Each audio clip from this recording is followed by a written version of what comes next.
الحمد لله نحمده ونستعينه ونستغفره ونعوذ بالله من شرور أنفسنا ومن سيئات أعمالنا من يهده الله فلا مضل له ومن يضلل فلا هادي له وأشهد أن لا إله إلا الله وحده لا شريك له وأشهد أن محمدًا عبده ورسوله أما بعد فإن خير الحديث كتاب الله وخير الحدي حدي محمد صلى الله عليه وسلم وشر الأمور محدثاتها وكل محدثة بدعة وكل بدعة ضلالة وكل ضلالة في النار رب اشرح لي صدري ويسر لي أمري واحلل عقدة من لساني يفقهوا قولي اللهم انفعنا بما علمتنا وعلمنا ما ينفعنا وزدنا علما رب أوزعني أن أشكر نعمتك التي أنعمت علي وعلى والدي وأن أعمل صالحا ترضاه وأصلح لي في ذريتي إني تبت إليك وإني من المسلمين أعوذ بالله السميع العليم من الشيطان الرجيم بسم الله الرحمن الرحيم زين للناس حب الشهوات من النساء والبنين والقناطير المقنطرة من الذهب والفضة والخيل المسومة والأنعام والحرث ذلك متاع الحياة الدنيا والله عنده حسن المآب قل أنبئكم بخير من ذلكم للذين اتقوا عند ربهم جنات تجري من تحتها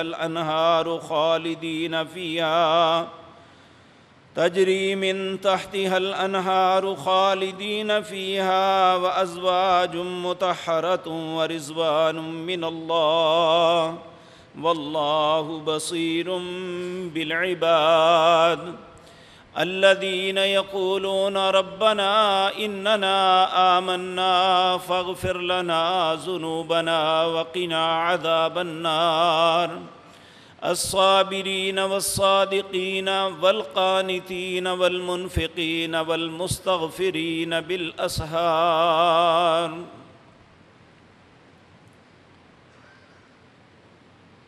حضرات محترم، گزشتہ مجلس میں یہ بات عرض کی تھی کہ جو بھی انسان دنیا میں آیا ہے وہ ہمیشہ کے لیے نہیں، ایک دن اس دنیا کو اسے چھوڑ کے لازماً جانا ہے۔ اللہ رب العزت کا یہ فرمان آپ کے سامنے رکھا تھا کہ اللہ مالک فرماتے ہیں کل نفس ذائقۃ الموت، ہر شخص نے موت کا ذائقہ چکھنا ہے، لیکن جو بھی انسان اس دنیا کو چھوڑ کے موت سے ہمکنار ہوتا ہے اس کی موت کا معاملہ الگ الگ ہے۔ کچھ خوش نصیب ہیں جنہیں اللہ اچھی موت نصیب کرتے ہیں، اور بہت سے بد نصیب ہیں جو مر کے بھی سکون نہیں پا سکتے۔ آج ہم اپنا سب کچھ اسی زندگی اور اسی دنیا کو سمجھ لیا ہے، اور اس موت کے لیے اکثر و بیشتر ہم نے تیاری بھی چھوڑ دی ہے۔ ہم اس سے خوف زدہ تو ہیں ہی، لیکن اس کے لیے کچھ کرنے کے لیے بھی تیار نہیں ہیں، اور جس چیز کی حیثیت اللہ کے سامنے کچھ بھی نہیں، ہماری ساری زندگی کی توانائیاں اسی پہ صرف ہو رہی ہیں۔ میں نے جو آپ کے سامنے آیت پڑھی ہے، یہ سورۃ آل عمران تیسرے پارے کی آیت نمبر 14، 15، 16 اور 17 ہے۔ اللہ فرماتے ہیں اس میں کوئی شک نہیں ہے، زُیِّنَ لِلنَّاسِ، میں نے اس دنیا کے لیے ہر انسان کے لیے کچھ چیزیں مزین کر دی ہیں، خوبصورت بنا دی ہیں۔ وہ کیا چیزیں ہیں؟ حب الشہوات من النساء، عورتوں کی رغبت، والبنین، ہر انسان چاہتا ہے کہ میرے بہت بیٹے ہوں، والقناطیر المقنطرۃ، ہر انسان چاہتا ہے کہ میرے پاس بے شمار خزانے ہوں، میرا بینک بیلنس ہو، میرے پاس سیب اثاثے ہوں، من الذہب والفضہ، سونا اور چاندی کے انبار ہوں، والخیل المسومہ، میرے پاس اچھی سواریاں ہوں، والانعام والحرث، میرے پاس دودھ دینے والے جانور ہوں، بہت سے غلے ہوں، والحرث، میرے پاس زرعی پراپرٹی ہو۔ پھر اللہ فرماتے ہیں یہ ساری باتیں تو میں انسان کے لیے مزین کی ہے، لیکن یہ یاد رکھنا کہ یہ زندگی نہیں ہے۔ انسان کی زندگی کا مطمع نظر یہ نہیں ہونا چاہیے، یہ مل جائیں تو اللہ کا شکر ادا کریں اور اس کا حق دیں، وگرنہ زندگی یہ نہیں ہے۔ ذالک متاع الحیات الدنیا، یہ تو دنیا کی زندگی کا جو تھوڑا سا ٹینور ہے تمہارا، یہ تو اس کے اندر بھی تھوڑا سا توشہ ہے۔ ذالک متاع الحیات الدنیا واللہ عندہ حسن الثواب، یاد رکھو سب سے بہتر ٹھکانہ تو اللہ کے پاس ہے جو تمہارے لیے بنایا ہوا ہے۔ پھر اللہ کہتے ہیں قل، اے میرے نبی انہیں کہہ دیجئے، اَأُنَبِّئُكُمْ بِخَيْرٍ مِّن ذَلِكُمْ، کیا تمہیں ایسی چیز کی خبر دوں جو ان ساری چیزوں سے بہتر ہے؟ آج میں بھی دیکھ لوں، آپ بھی اپنے دل سے پوچھ لیجئے کہ ہماری زندگی کا مطمع نظر یہی نہیں ہے، ہماری سوچ کا محور یہی نہیں ہے، ہماری زندگی کی ساری کوشش اسی پہ بس نہیں ہے کہ ہم یہی سوچتے ہیں، اسی پہ عمل کرتے ہیں، اسی پہ زندگی گزارتے ہیں، ہماری تگ و دو محنت ساری اسی پہ لگی ہوئی ہے۔ اللہ فرماتے ہیں قل، اے میرے نبی فرما دیجئے، قل اَأُنَبِّئُكُمْ بِخَيْرٍ مِّن ذَلِكُمْ، کیا تمہیں خبر نہ دوں جو ان ساری چیزوں سے بہتر ہے؟ اے اللہ بتا کیا ہے وہ بھی چیز بہتر؟ آخر ہمارا دل چاہتا ہے کہ میرے پاس اچھی سواری ہو، میرے اثاثے ہوں، میرا خوبصورت گھر ہو، میری اچھی اولاد ہو، میرے پاس جانور ہوں، میرے پاس زرعی پراپرٹی ہو، یہ ساری آسائشیں، آرام، یہ ہر انسان کے دل کی تمنا ہے۔ تو اے اللہ وہ کون سی چیز ہے جو آپ فرماتے ہیں کہ ان ساری چیزوں سے بہتر ہے؟ تو اللہ کہتے ہیں لِلَّذِينَ اتَّقَوْا عِندَ رَبِّهِمْ، وہ جس کے دل میں موت سے بعد آنے والے حالات کے متعلق سوچ پیدا ہو جائے، کیونکہ یہ زندگی کا ٹینور بہت تھوڑا ہے، اس کی آسائشیں بھی ہمیشہ نہیں ہیں اور اس کی تکلیفیں بھی ہمیشہ نہیں ہیں، بلکہ اس کے بعد آنے والی زندگی کی آسائش بھی خالدین فیہا ابدا ہمیشہ ہے، اور اس کے بعد آنے والی زندگی کی تکلیفیں بھی خالدین فیہا ابدا، وہ ہمیشہ کے لیے انسان کو چمٹ جائیں گی، العیاذ باللہ۔ تو ہماری سوچ کا 1% بھی الا ماشاء اللہ بہت سے اچھے پاکیزہ متقی لوگ ہیں، اللہ ہمیں بھی ان لوگوں جیسا بنا دے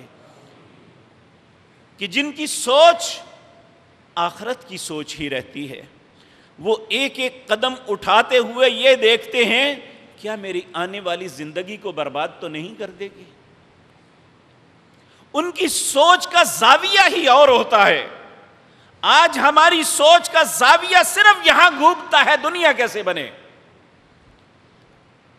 جب انسان آخرت کو فراموش کر دیتا ہے، موت کے بعد کے حالات کو بھول جاتا ہے، موت کی سختیوں کو انسان اگنور کر دیتا ہے، تو پھر اس کے سامنے گناہ اور نیکی، حلال اور حرام، اچھائی اور برائی، ان کی حیثیت ختم ہو جاتی ہے۔ آج ہم اپنے معاشرے کے متعلق یہ بات کہتے ہیں، اچھائی اور برائی کی تمیز نہیں رہی، نیکی اور برائی کی تمیز نہیں رہی، حرام و حلال کی تمیز نہیں رہی۔ میرے بھائیو، اس کی سب سے بڑی وجہ یہ ہے کہ ہم اپنی موت کو بھول چکے ہیں۔ ہمیں احساس ہی نہیں کہ ہم نے مرنا ہے، کیونکہ یہ بات یاد رکھے صرف مر کے دفن کر کے آ جاتے ہیں اور یہ سمجھتے ہیں کہ اب ہمیشہ کے لیے یہ مٹی سے مٹی ہو گیا۔ ایسا نہیں ہے، بلکہ اللہ کا اصول اور قانون یہ ہے، کل نفس ذائقۃ الموت، ہر شخص نے موت کا ذائقہ چکھنا ہے، اور اس کے بعد کیا ہوگا؟ وَإِنَّمَا تُوَفَّوْنَ أُجُورَكُمْ يَوْمَ الْقِيَامَةِ، جو کچھ دنیا میں کیا ہے اس کا پورا پورا بدلہ دیا جائے گا۔ اب یہاں پہ کسی مفتی، کسی مولوی صاحب سے مسئلہ پوچھنے کی ضرورت نہیں ہے، ہر آدمی اپنے دل سے یہ مشورہ کر سکتا ہے کہ میں کیا کر رہا ہوں اور جو کر رہا ہوں اس کا انجام کیا ہوگا۔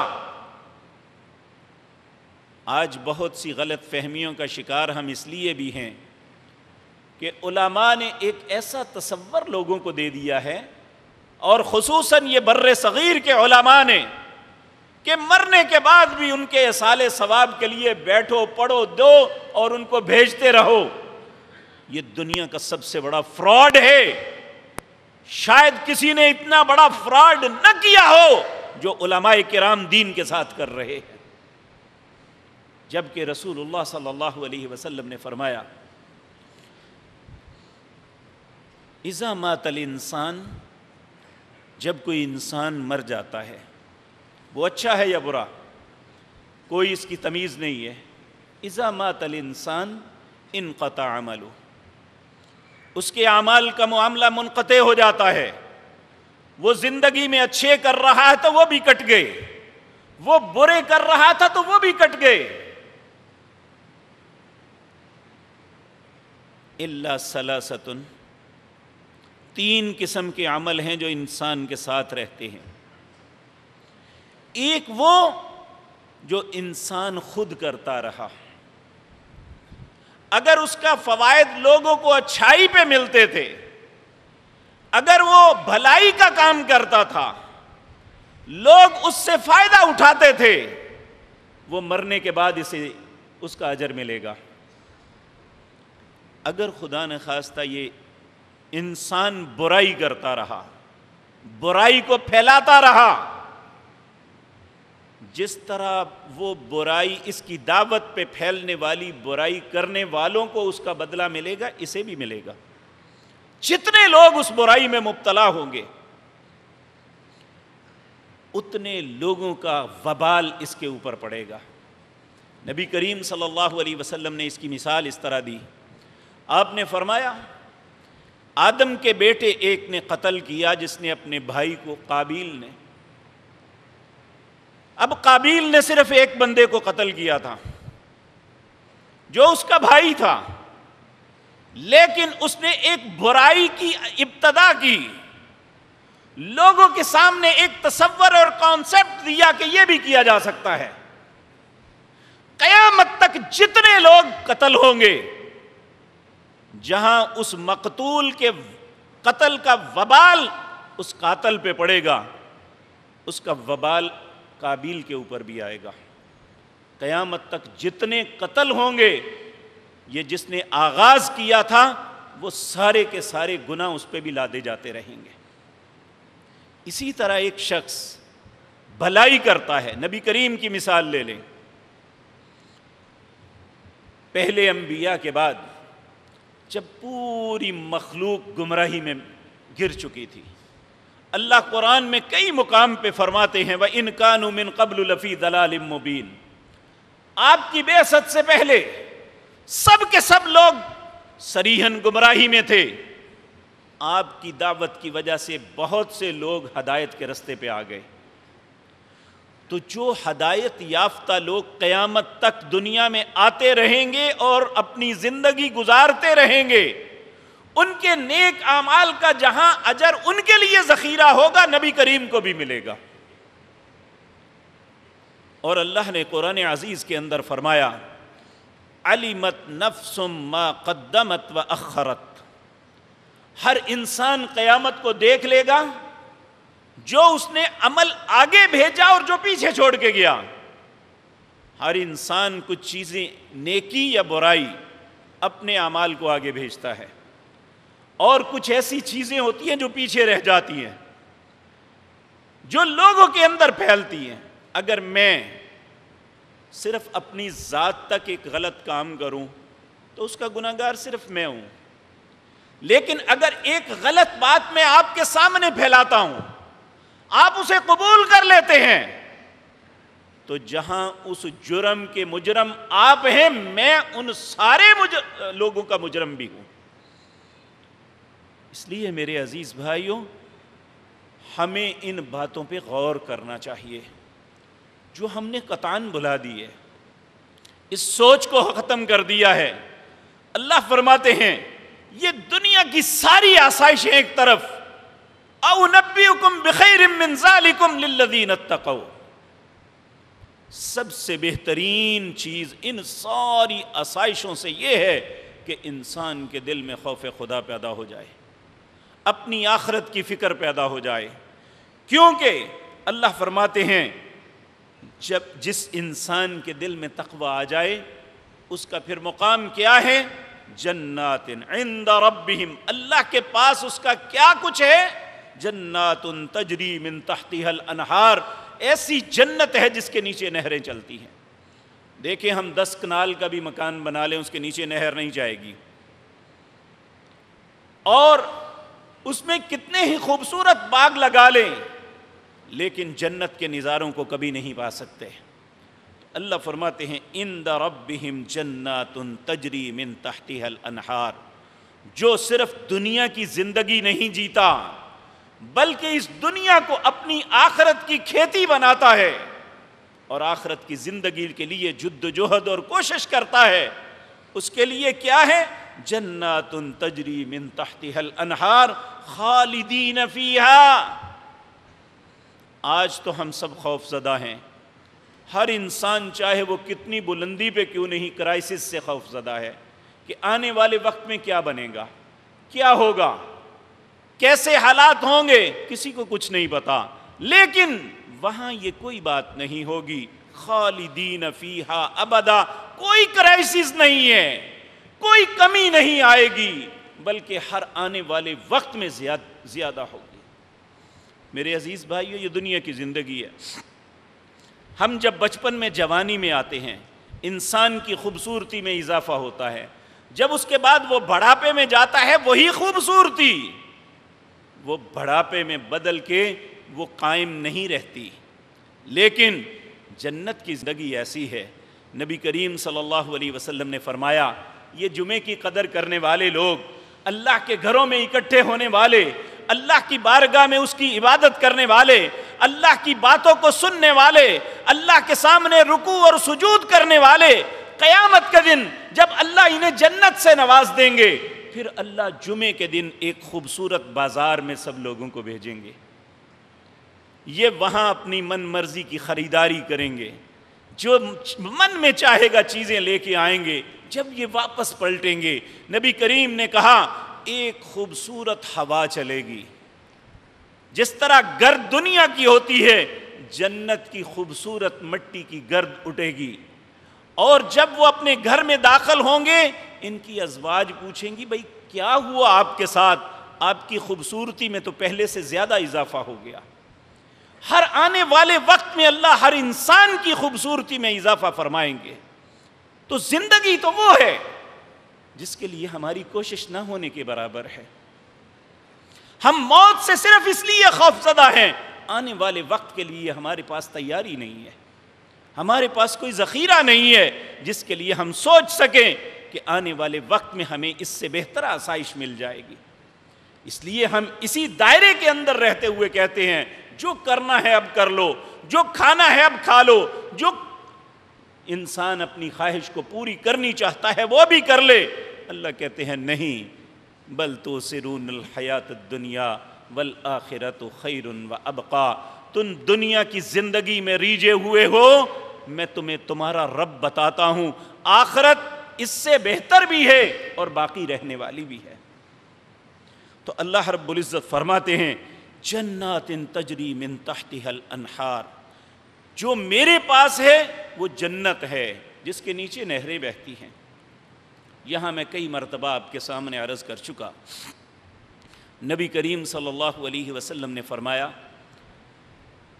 کہ موسیٰ علیہ السلام نے اللہ سے ایک بات کا سوال کیا.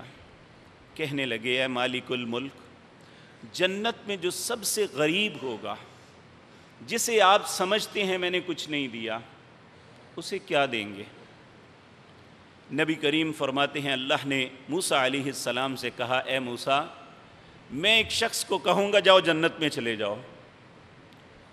یہ انسانی ظرف اتنا چھوٹا ہے، یہ کہے گا اللہ تو میرے ساتھ مذاق کرتا ہے. اللہ کہے گا میں رب العالمین ہوں، کیوں مذاق کروں گا تجھ سے. ایک حدیث میں یہ لفظ آتے ہیں کہ اللہ کہے گا جنت میں چلا جا، یہ کہے گا اب جنت تو بھر گئی، میرے لیے کیا ہے. تو اللہ رب العزت فرمائیں گے اگر تمہیں جنت میں اتنی جگہ دے دوں جتنی دنیا میں سب سے بڑی کسی کو بادشاہت دی تھی. نبی کریم فرماتے ہیں کہ یہ اتنی بڑی خوشخبری ہوگی اس کے لیے کہ اگر اس وقت موت ہوتی تو یہ اس خوشی کی خبر کو سن کے مر جاتا. یہ خوشی سے اچھل پڑے گا، جنت کی طرف چلے گا. اللہ فرمائیں گے، پیچھے سے اعلان فرمائیں گے جا دگنا کر دیا، جا 3 گنا کر دیا، جا 5 گنا کر دیا. جب وہ جنت کے دروازے پہ پہنچے گا اللہ کہے گا جا 10 گنا کر دیا. موسیٰ علیہ السلام سے برداشت نہ ہوا. کہنے لگے اگر اللہ یہ سب سے غریب ہے تو امیر کیسا ہوگا؟ پھر اللہ نے کوئی میئرمنٹ نہیں بتائی، کوئی پیمانہ نہیں لگایا. کہا ولا عین رأت ولا اذن سمعت ولا خطر علی قلب بشر. کسی آنکھ نے وہ منظر دیکھا نہیں، کسی کان نے وہ سنا نہیں، کسی دل کے اندر وہ وہم بھی پیدا نہیں ہوا جو اللہ سب سے اعلیٰ جنتی کو دیں گے. اسی لیے رسول اللہ صلی اللہ علیہ وسلم نے فرمایا کہ اے میری امت کے لوگو، میری تمہیں تلقین ہے، نصیحت ہے، جب بھی جنت کا سوال کرو تو جنت الفردوس مانگو، سب سے اعلیٰ جنت مانگو.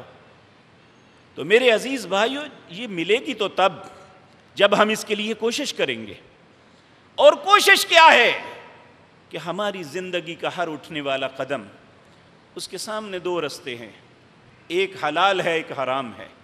یہی ہماری زندگی کا امتحان ہے.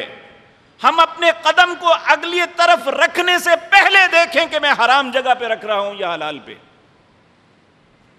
یہی انسان کی کامیابی اور ناکامی ہے. اگر ہم اپنے قدم کو بغیر سوچے سمجھے رکھیں گے تو یہ جہنم کی گہرائی میں جائے گا. اگر ہم سوچ کے رکھیں گے، اگر درست ہوا تو اٹھا لیں گے، وگرنہ پیچھے کر لیں گے، تو یقین مانیے یہ آپ کا رستہ جنت کی طرف جائے گا۔ اللہ یہ چھوٹی سی بات مجھے اور آپ کو سمجھنے کی توفیق عطا فرما دے۔ تو اللہ رب العزت فرماتے ہیں کہ تمہاری سوچ یہ ہے نا کہ اچھی بیوی ہو، گھر بار ہو، تو کہا لہم فیہا ازواج مطہرہ، اپنی بیوی کے متعلق تو یہ کانفیڈنس نہیں ہے کہ وہ پاک تھی یا نہیں، لیکن میں جو تمہیں دوں گا وہ بالکل پاک ہوں گی۔ لہم فیہا ازواج مطہرہ، اور صرف یہی بھی بس نہیں، وَرِضْوَانٌ مِّنَ اللَّهِ، تمہارا رب تمہیں سرٹیفکیٹ دے دے گا کہ آج کے بعد میں تم پہ کبھی ناراض نہیں ہوں گا، ہمیشہ کے لیے تم پہ راضی ہوں۔ یہ سب سے بڑا کسی انسان کے لیے اللہ کی طرف سے انعام ہوگا جب اللہ اس کے لیے کہیں گا کہ میں تم پہ راضی ہوں۔ اب واللہ بصیر بالعباد، اللہ اپنے بندوں کو خوب دیکھ رہا ہے۔ پھر اس کے بعد اللہ فرماتے ہیں الذین یقولون، اب کیسے پتہ چلے گا کہ یہ انعامات کن لوگوں کو ملیں گے؟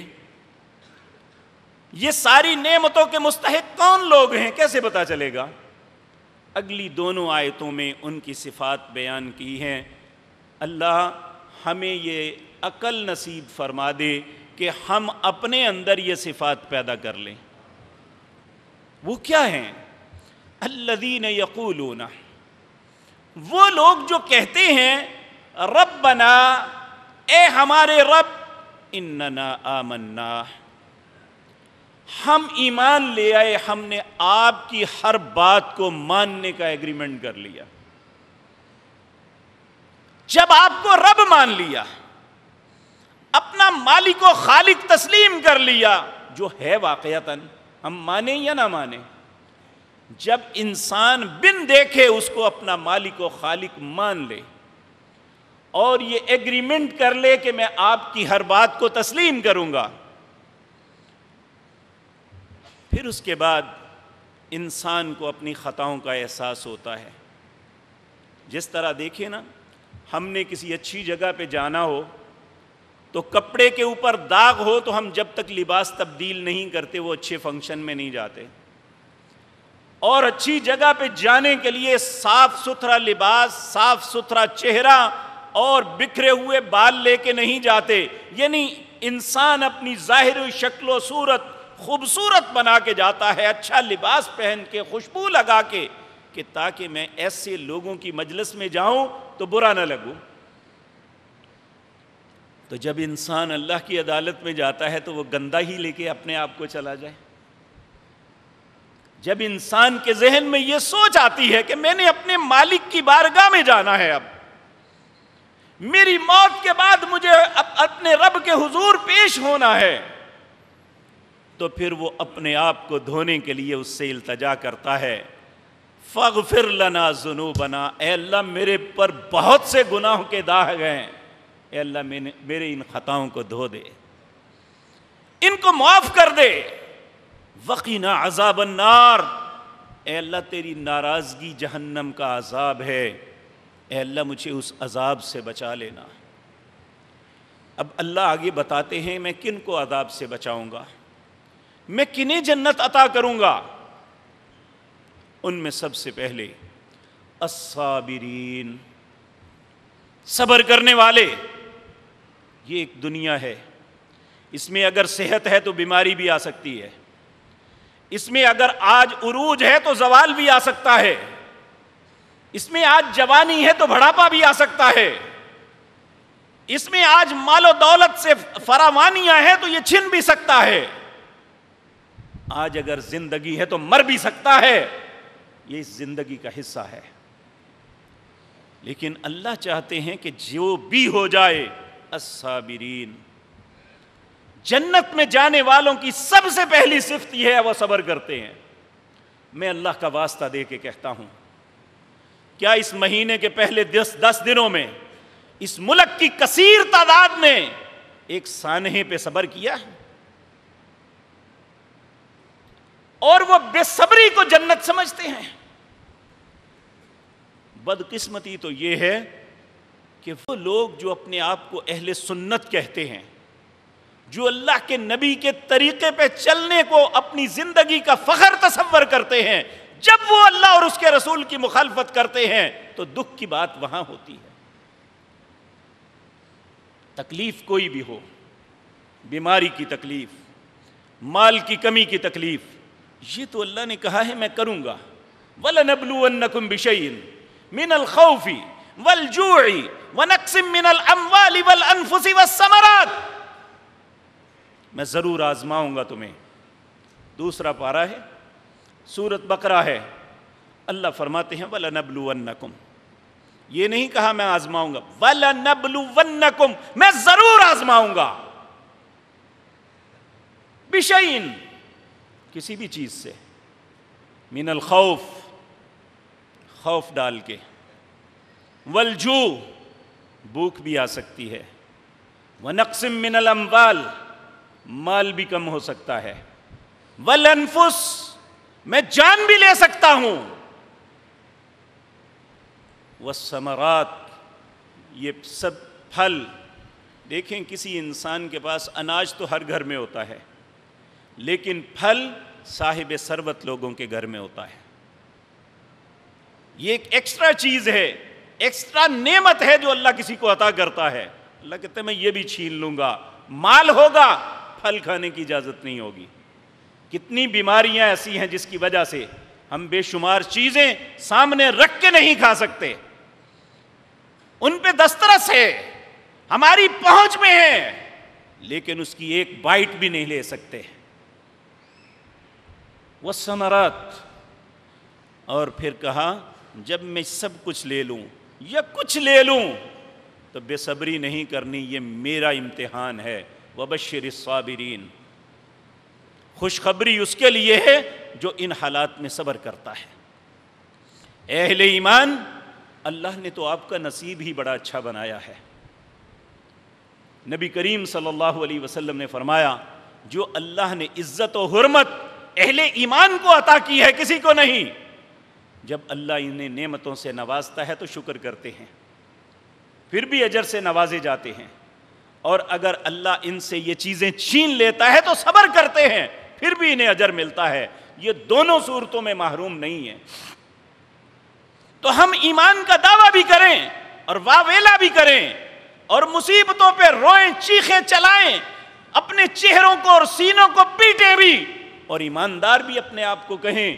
یہ کیسی عجیب بات ہے، یا ہم ایماندار نہیں یا نعوذ باللہ قرآن جھوٹ بولتا ہے، اور قرآن کا ایک لفظ بھی جھوٹا نہیں ہے۔ قرآن کی ایک آیت تو دور کی بات ہے، ایک زبر زیر پیش بھی جھوٹی نہیں ہے۔ اس کا مطلب یہ ہے غلطی ہم سے ہو رہی ہے۔ جنت میں جانے والوں کی سب سے پہلی صفت، اللہ کی نعمتوں کو حاصل کرنے والوں کے لیے سب سے پہلی صفت الصابرین، صبر کرنے والے۔ دوسری صفت والصادقین، سچ بولنے والے۔ میرے عزیز بھائیوں، یہاں ضمیر جھنجھوڑتا ہے، زبان کو جھنجھوڑتا ہے، کیا کہہ رہے ہو؟ کیا واقعی سچ بولتے ہو؟ ہم تو مذاق میں بھی جھوٹ بولتے ہیں، جس میں کوئی فائدہ نقصان نہیں اس میں بھی جھوٹ بول دیتے ہیں۔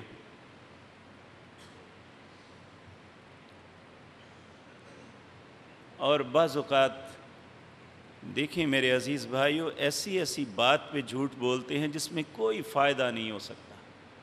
یا تو ہوتا ہے نا کسی مفاد کے لیے انسان جھوٹ بولے تو بندے کو سمجھ آتی ہے کہ چلو اس نے جھوٹ بول کے کچھ فائدہ اٹھا لیا، چاہے دنیا کا ہی فائدہ اٹھایا۔ بعض اوقات ایسی بات پہ جھوٹ بولتے ہیں جس میں کوئی دنیاوی اخروی فائدہ تو کچھ بھی نہیں ہونا۔ اور یاد رکھیں یہ جھوٹ اتنی بڑی بات ہے، نبی صلی اللہ علیہ وسلم نے ایک مرتبہ لوگوں سے کہا الا انبئکم باکبر الکبائر، کبیرہ گناہوں میں جو سب سے ٹاپ پہ گناہ ہے بتاؤں؟ لوگوں نے عرض کیا ہاں یا رسول اللہ بتائیں۔ آپ نے سب پہ ٹاپ موسٹ جو گناہ تھا وہ بتایا، الاشراک باللہ. سب سے بڑا گناہ یہ ہے، زنا سے بڑا، قتل سے بڑا، ڈکیتی سے بڑا، اور ریپ سے بڑا، چوری سے بڑا کیا ہے؟ اللہ کے ساتھ شرک کرنا ہے. دوسرا، ان ساری چیزوں سے بڑا گناہ یہ ہے وعقوق الوالدین، ماں باپ کی نافرمانی کرنی. اور تیسرا گناہ جو تیسرے نمبر پہ آپ نے فرمایا قول الزور، شہادت الزور. لیٹے ہوئے تھے، اتنی مرتبہ کہا، اٹھ کے بیٹھ گئے، صحابہ کہنے لگے کاش آپ خاموش ہو جائیں. بار بار آپ کہہ رہے تھے قول الزور، شہادت الزور، قول الزور، شہادت الزور. ہم نے سودا بیچنا ہو تو قسم، ہم نے سودا خریدنا ہو تو جھوٹ، ہم نے درمیان میں کردار ادا کرنا ہو تو جھوٹ. حتیٰ کہ العیاذ باللہ قرآن سامنے رکھ کے مولوی ممبر پہ کھڑا ہو کے اگر جھوٹ نہ بولتا تو آج لوگ فرقوں میں مبتلا نہ ہوتے.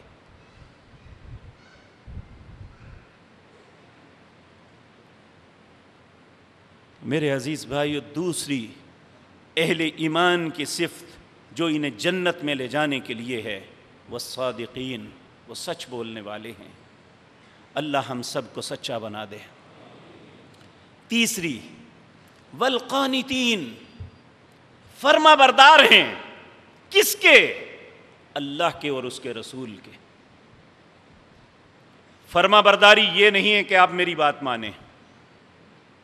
آج ہمیں سبق یہ پڑھایا جاتا ہے، اگر کوئی کہے فلاں بزرگ نے یہ کہا جی میں اللہ اور اس کے رسول کی بات، یہ دیکھیں بزرگوں کا منکر ہے. میرے بھائیو، آپ سارے بزرگوں کی بات کا انکار کر دے، آپ کے ایمان کو کچھ نہیں ہوگا. میں اللہ کے گھر میں کھڑا ہو کے یہ کہتا ہوں.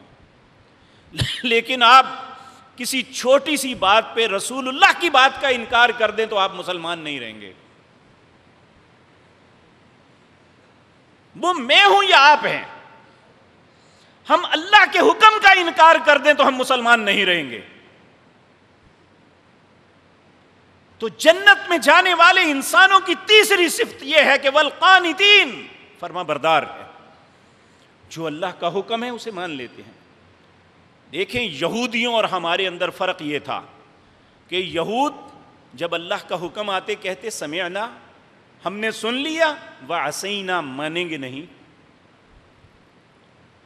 اس کے خلاف اللہ نے اہل ایمان کی، نبی کریم اور آپ کے ساتھیوں کی صفت یہ بیان کی کہ انہوں نے یہ ہمیشہ کہا سمعنا واطعنا، ہم نے سن لیا، ہم فرما برداری کریں گے.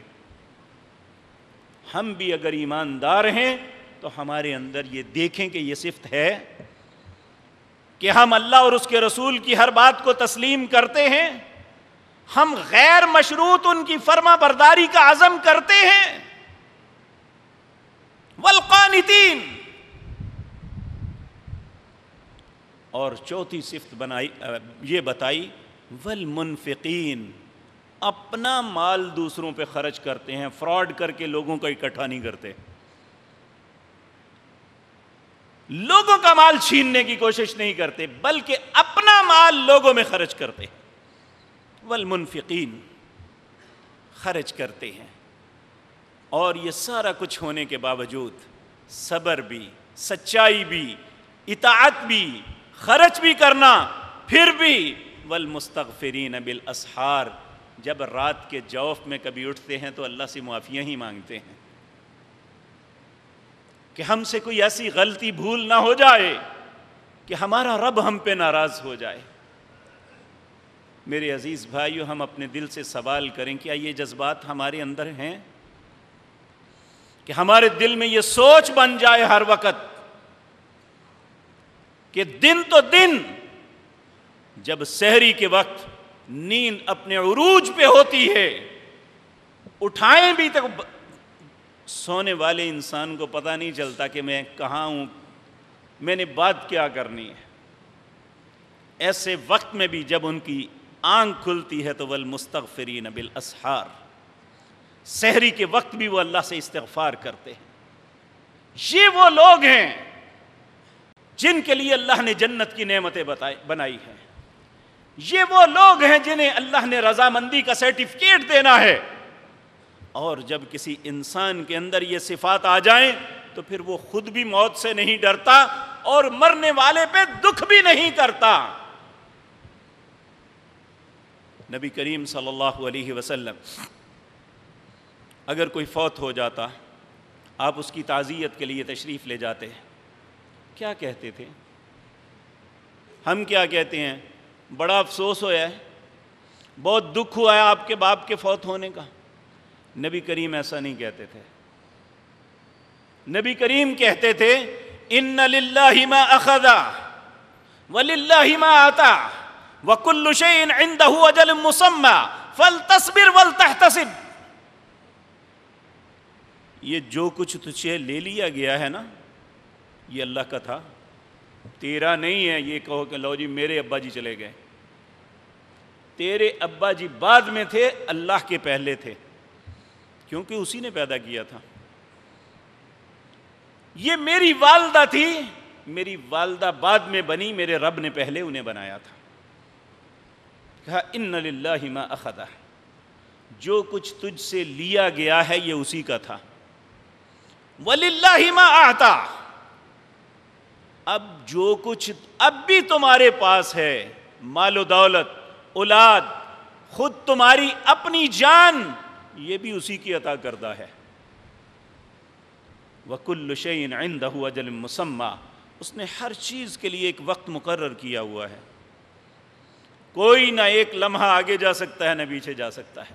ان اجل اللہ، جب اللہ کا فیصلہ آ جاتا ہے لا یؤخر، وہ ایک لمحہ بھی آگے نہیں ہوتا۔ اگر کسی کو وہم ہے کہ نہیں ہم ایسا کر سکتے ہیں،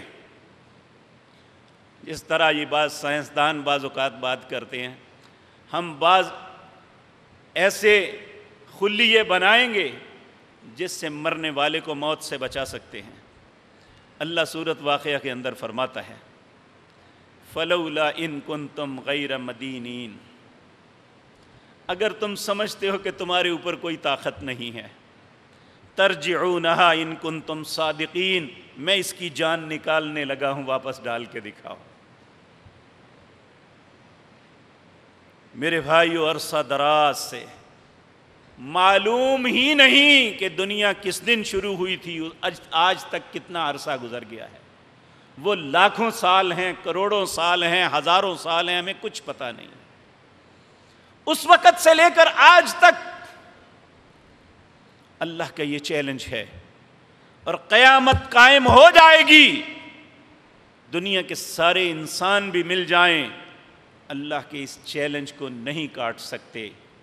فلولا ان کنتم غیر مدینین، اگر تم سمجھتے ہو کہ تمہارے اوپر کوئی قوت نہیں ہے، ترجعونہا ان کنتم صادقین، میں اس کی جان نکالنے لگا ہوں، واپس ڈال کے دکھا دو۔ نہیں ڈال سکتے۔ کہا وَكُلُّ شَيْءٍ عِندَهُ أَجَلٌ مُّسَمًّى، اللہ نے ہر چیز کا ایک وقت مقرر کیا ہے۔ اب تم نے کیا کرنا ہے؟ باپ فوت ہو گیا، ماں فوت ہو گئی، بھائی چلا گیا، بیٹا بچھڑ گیا، کیا کرنا ہے؟ فَلْتَصْبِرْ وَلْتَحْتَسِبْ، صبر کرنا اور اللہ سے اجر کی امید رکھنا۔ حضرت معاذ بن جبل یمن کے گورنر تھے۔ حضرت معاذ، یوں تو ہر صحابی ایک سے ایک بڑھ کے نیک، لیکن ان کی اسپیشلائزیشن یہ تھی کہ یہ خوبصورت بہت تھے۔ دانا اور عقل مند اور نیکی اپنی جگہ بہت زیادہ، لیکن اللہ نے انہیں اتنا خوبصورت بنایا تھا۔ کہتے ہیں جب مسجد میں آ کے بیٹھتے تھے نا، تو حالانکہ روزانہ آتے تھے، لوگ اٹھ کے دیکھتے تھے، اللہ نے اتنا پیارا انہیں بنایا تھا۔ یہی صحابی ہیں واحد جن کا بازو پکڑ کے نبی کریم نے کہا تھا معاذ میں تم سے محبت کرتا ہوں۔ حضرت معاذ بن جبل کا جوان بیٹا فوت ہو گیا، اس وقت یمن کے گورنر تھے۔ نبی کریم نے خط لکھوایا انہیں، اس خط کے مندرجات جو ہیں آج بھی حدیث کی کتابوں میں موجود ہیں. اس کے الفاظ یہ ہیں ان للہ ما اخذ، اے معاذ جو کچھ تم سے لے لیا گیا یہ اس کا تھا. وللہ ما آتا، آج بھی جو کچھ تیرے پاس ہے یہ بھی اسی کا ہے. وکل شیء عندہ اجل مسمى، اللہ نے ہر چیز کا ایک وقت مقرر کیا ہوا ہے. فلتصبر ولتحتسب، صبر کرنا اور اللہ سے اجر کی امید رکھنا. پھر ایک بڑا جذباتی کلمہ آپ نے لکھوایا. آپ نے کہا معاذ تیری بے صبری کرنے سے تیرا بیٹا واپس نہیں آ جائے گا، لیکن تیرا نقصان کیا ہوگا؟ تیری بے صبری کرنے کی وجہ سے اللہ تجھے اجر سے محروم کر دے گا. کہ بیٹا بھی چلا گیا اور اجر سے بھی محروم ہو گئے، یہ بہت بڑا المیہ ہوگا. اس لیے معاذ تیرے نبی کی تمہیں نصیحت ہے فلتصبر ولتحتسب. بیٹا تو چلا گیا، یہ واپس نہیں آئے گا. تو اسی طرح میرے عزیز بھائیو، چاہے کوئی شہید ہوا ہے، چاہے کوئی مقتول ہوا ہے، چاہے کوئی انسان طبی موت مرا ہے، وہ بیماری سے مرا ہے یا اچانک چلا گیا، وہ چلا گیا واپس نہیں آئے گا. فلتصبر ولتحتسب، اللہ کا حکم یہ ہے کہ صبر کرنا اور اللہ سے اجر کی امید رکھنا. ہاں ایک بات سوچنے کی لازم ہے، جو گیا ہے وہ کس حالت میں گیا ہے، اس کا انجام کیسا ہوا ہے، یہ سوچنے کی بات ہے. کیونکہ میرے بھائیو اگر وہ ایمان کی موت مرا ہے تو بظاہر اس کی میت آپ کے سامنے پڑی ہوئی ہے، لیکن وہ زبان حال کے ساتھ چیخ چیخ کے گھر والوں کو پکار رہا ہے قدمونی قدمونی، اب مجھے اپنے پاس نہ رکھو، جلدی سے لے کے چلو. کیونکہ جب کوئی انسان فوت ہوتا ہے اگر وہ اچھا ہے تو فوراً اس کا مقام دکھایا جاتا ہے اسے پہلے. آپ دیکھیں گے نیک لوگ جب فوت ہوتے ہیں ان کے چہرے پہ مسکراہٹ رہ جاتی ہے، اور کتنے لوگ ہیں جب فوت ہوتے ہیں اذیت اور کرب ان کے چہرے پہ ظاہر ہوتا ہے. اے اللہ ہم سب پہ بھی رحم فرمانا. اچھے انسان کو جب بھی آپ دیکھیں گے وہ بڑے اطمینان سے، مرنے کے بعد بھی اس کے چہرے پہ ایک اطمینان ہوگا، ایک مسکراہٹ ہوگی. کیوں ہوگی؟ اللہ نے اسے مرنے سے پہلے اس کا مقام دکھایا تھا. اس لیے وہ منتیں کرتا ہے گھر والوں کی قدمونی قدمونی، مجھے جلدی لے کے چلو، مجھے جلدی لے کے چلو، تاکہ میں اس مقام تک پہنچوں. اگر خدا نخواستہ اللہ ہم سب پہ رحم فرمائے، اللہ ہم سب کو اپنی حفاظت میں رکھے، اگر وہ برا ہے اور اسی برائی پہ اس کی موت آئی ہے تو پھر جب اس کا مقام دکھا دیا جاتا ہے تو پھر وہ منتیں کرتا ہے. وہ اتنی خوفناک آوازوں میں چنگاڑ کے کہتا ہے این تذہبونی این تذہبونی، مجھے کہاں لے جا رہے ہو، کیوں لے جا رہے ہو. اس لیے میرے عزیز بھائیوں ہم سب کو یہ بات چاہیے کہ جب انسان کسی میت کو اٹھا کے جاتا ہے تو اسے تماشا نہ سمجھیے، بلکہ اس وقت غور و فکر کیجئے کہ یہ جو جانے والا گیا ہے کس حالت میں گیا ہے. اگر خدا نخواستہ اس کی موت برے حالات میں آئی ہے تو پھر یقین جانیے ساری دنیا کے لوگ بھی مل جائیں تو ان برے حالات سے اسے کوئی نہیں نکال سکتا. تو اگر اس کی موت اچھے انداز میں ایمان کی حالت میں آئی ہے تو اس کے پیچھے جنازہ پڑھنے والا ایک بھی بندہ نہیں ہے تو اللہ کے فرشتے اسے مہمان بنائیں گے. تو میرے عزیز بھائیو یہ دیکھیں قیامت کے متعلق، اس کی ہولناکیوں کے متعلق اللہ نے قرآن میں بتایا یا ایھا الناس اتقوا ربکم ان زلزلۃ الساعۃ شیء عظیم یوم ترونها تذهل كل مرضعة اما ارضعت وتضع كل ذات حمل حملها وترى الناس سكارى وما هم بسكارى ولكن عذاب الله شدید. اے لوگو ڈرو اس زلزلے سے، اس قیامت کے قائم ہونے سے ڈر جاؤ. ان زلزلۃ الساعۃ شیء عظیم، جن کا زلزلہ بہت ہی زبردست ہوگا. یوم ترونها تذهل كل مرضعة، اس دن ماں دودھ پلانے والی اپنے بچے کو، جو آج مرتے وقت بھی اپنے بچے کو بچانے کے لیے خود جان دے دیتی ہے، اپنے بچے کو نہیں مرنے دیتی، وہ اپنے بچے کو پھینک دے گی۔ حمل والی عورت اپنے حمل کو گرا دے گی۔ وَتَرَى النَّاسَ سُكَارَىٰ، تو لوگوں کو دیکھیں گے ایسے جیسے نشے میں ہیں، وَمَا هُمْ بِسُكَارَىٰ، حالانکہ وہ نشے میں نہیں ہوں گے، وَلَٰكِنَّ عَذَابَ اللَّهِ شَدِيدٌ، اللہ کا عذاب بڑا سخت ہوگا۔ لیکن جو ایمان کی حالت میں فوت ہوا، اسے آپ قبر میں دفن کر کے آئے، فرشتے اس سے سوال و جواب کرنے کے لیے آئے۔ جب اس نے تینوں سوالوں کا جواب دے دیا تو انہوں نے کہا صدقتا، تو نے سچ کہا ہے۔ اسی وقت اللہ کا اس کے لیے حکم ہوتا ہے فَأَفْرِشُوهُ مِنَ الْجَنَّةِ وَمَلْبِسُوهُ مِنَ الْجَنَّةِ، اس کے نیچے جنت کا بستر بچھا دو، اسے جنت کا لباس پہنا دو، اس کی قبر کے اندر جنت سے ایک دروازہ کھول دو۔ پھر یہ اللہ کے سامنے التجائیں کرنی شروع ہو جائے گا، یا ربی اقم الساعہ، یا ربی اقم الساعہ، اے میرے رب فوراً قیامت قائم کر دے، کیونکہ اسے پتا ہے جو انعام ہے قیامت کے بعد ملنے ہیں۔ یہ قیامت سے خوف زدہ بھی نہیں ہوگا، منتیں کرے گا اپنے رب کی، یا ربی اقم الساعہ، اے میرے رب تو قیامت کو قائم کر دے۔ تو اگر خدا نخواستہ ان سوالوں کے جواب کوئی نہیں دے پاتا، جب اس سے پوچھا جاتا ہے من ربک، تیرا رب کون ہے، جب رب کی مانی نہیں ہوگی تو یہ کہے گا ہاں لا ادری، مجھے نہیں پتا میرا رب کون ہے۔ جب اس سے پوچھا جائے گا من نبیک، تیرا نبی کون ہے، ہم تو جھوٹ بولتے ہوئے کہتے ہیں کہ نبی قبر میں آئیں گے۔ دنیا کا سب سے بڑا جھوٹ، نبی قبر میں نہیں آئیں گے بلکہ فرشتہ پہنچے گا۔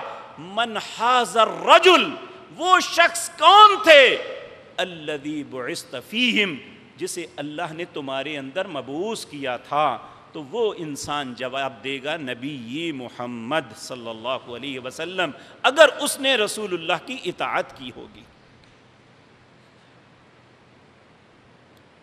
قبر میں نبی کریم نہیں تشریف لاتے ہیں۔ تو میرے عزیز بھائی، یہ دوسرا سوال من نبیک، تیرا نبی کون ہے۔ تیسرا سوال تیرا دین کیا ہے۔ اگر ہمارا دین وہی ہے جو رسول اللہ کا دین تھا تو پھر دینی الاسلام کہیں گے، تو اگر نہیں جواب دیں گے تو کہیں گے کذبت، جھوٹ بولتا ہے تو۔